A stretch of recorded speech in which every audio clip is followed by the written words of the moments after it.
सोचो, एक bustling city, आम सा दिन।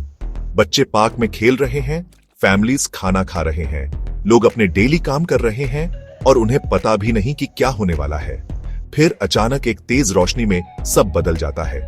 एक बहुत बड़ा क्लाउड आसमान में छा जाता है और नीचे सब साइलेंट हो जाता है, हमेशा के लिए। ये है एक न्यूक्लियर अटैक की डरावनी सच्चाई। इसका इमीडिएट इंपैक्ट बिल्कुल अपोकलिप्टिक होता है। ब्लास्ट की हीट इतनी तेज होती है कि उसके रास्ते में सब कुछ जलकर राख हो जाता है। जो एपिसेंटर के सबसे पास होते हैं उन्हें कुछ पता भी नहीं चलता, वो पल भर में गायब हो जाते हैं।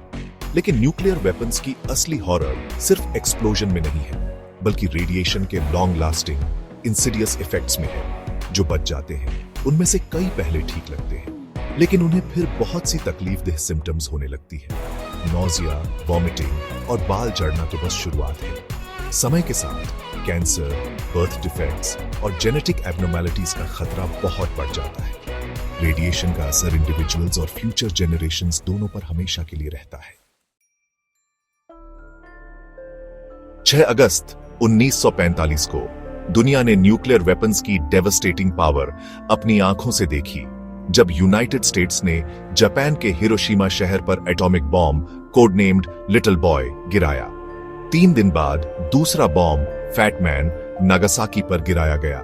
इन अटैक्स में लाखों लोग मारे गए और अनगिनत लोग बुरी तरह घायल हुए और लॉन्ग टर्म हेल्थ प्रॉब्लम्स का शिकार हो गए। इन बॉम्बिंग्स के सर्वाइवर्स, जिन्हें हिबाकुशा कहते हैं, ने जिंदगी भर फिजिकल और इमोशनल सफरिंग झेली है। कई लोग रेडिएशन सिकनेस, कैंसर और दूसरी क्रॉनिक इलनेसेस से पीड़ित रहे। उस दिन के साइकोलॉजिकल स्कार्स और उसके बाद के सालों की मुश्किलें आज भी उन्हें सताती हैं। हिरोशिमा और नागासाकी के बॉम्बिंग्स न्यूक्लियर वॉर की ह्यूमन कॉस्ट की याद दिलाते हैं। ये इस बात का सबूत है कि ये वेपन्स कितनी बड़ी और लॉन्ग लास्टिंग तबाही मचा सकते हैं। हिबाकुशा, जिनमें से कई ने अपनी जिंदगी पीस और न्यूक्लियर डिसआर्मामेंट के लिए समर्पित कर दी, एटॉमिक वॉरफेयर के हॉरर्स के जीते जागते सबूत हैं। तोशियुकी मिमाकी एक ऐसे ही हिबाकुशा है।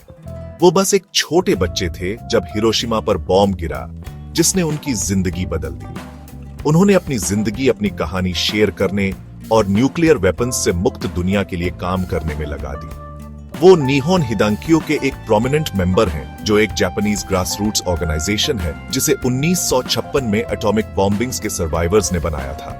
निहोन हिदांकियो, जिसका मतलब है Japan confederation of A and H bomb sufferers organisations, Japan का सबसे बड़ा ए बॉम्ब सर्वाइवर ग्रुप है। उन्होंने दशकों तक न्यूक्लियर वेपन्स के डेवस्टेटिंग इफेक्ट्स के बारे में अवेयरनेस फैलाने के लिए काम किया है। उनकी कोशिशों से बॉम्बिंग्स की याद जिंदा रही और उन्होंने ऐसी दुनिया के लिए आवाज उठाई जो इन वेपन्स ऑफ मैस डिस्ट्रक्शन से मुक्त हो। उनके काम को देखते हुए निहोन हिदांकियो को 24 वाला नोबेल पीस प्राइज मिला। ये प्रेस्टिजियस अवार्ड पीस और डिसआर्मामेंट के लिए उनकी कोशिशों को दिखाता है और आज की दुनिया में उनके मैसेज की इंपॉर्टेंस को दर्शाता है। न्यूक्लियर वॉर का खतरा कुछ लोगों को एक पुराना ख्याल लग सकता है, लेकिन सच्चाई ये है कि 21वीं सदी में भी ये एक रियल डेंजर है। न्यूक्लियर आर्म्ड नेशंस के बीच आर्म्ड कॉन्फ्लिक्ट्स और पॉलिटिकल टेंशंस ग्लोबल सिक्योरिटी के लिए एक सीरियस रिस्क हैं। हिबाकुशा की कहानियां और निहोन हिदांकियो जैसे ऑर्गेनाइजेशंस का काम हम सब के लिए एक चेतावनी है। ये हम सब की जिम्मेदारी है कि हम पास्ट से सीखें और एक ऐसे फ्यूचर के लिए काम करें जो न्यूक्लियर वॉर के खतरे से मुक्त हो। हमें हर तरह की वॉर और वायलेंस की निंदा करनी चाहिए और कॉन्फ्लिक्ट के पीसफुल सॉल्यूशंस के लिए काम करना चाहिए। हिबाकुशा की कहानियां शेयर करें, न्यूक्लियर डिसआर्मामेंट के लिए काम करने वाले ऑर्गेनाइजेशंस को सपोर्ट करें और अपनी आवाज उठाएं। साथ मिलकर हम अपने और आने वाली जेनरेशंस के लिए एक सुरक्षित और शांत दुनिया बना सकते हैं।